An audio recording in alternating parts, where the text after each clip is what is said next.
হয়েছে মাংস ব্যবসায়ীদের যে ধর্মঘট ছিল সেই ধর্মঘট আজকে থেকে প্রত্যাহার ঘোষণা করা হয়েছে। ঢাকা দক্ষিণ সিটি কর্পোরেশন এলাকায় একটি স্থায়ী পশুর হাট নির্মাণের জন্য যথাসম্ভব উদ্যোগ গ্রহণ করবে। আজকে এই পবিত্র রমজান মাসে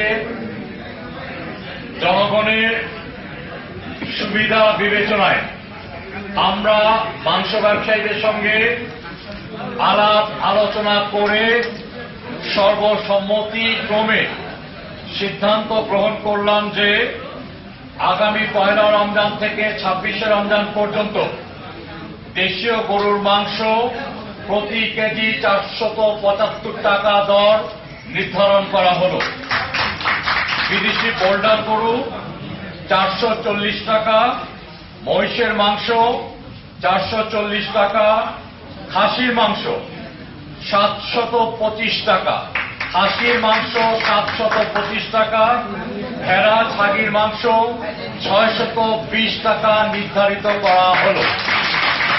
আমি আবারও বলছি, আপনাদের সুবিধার্থে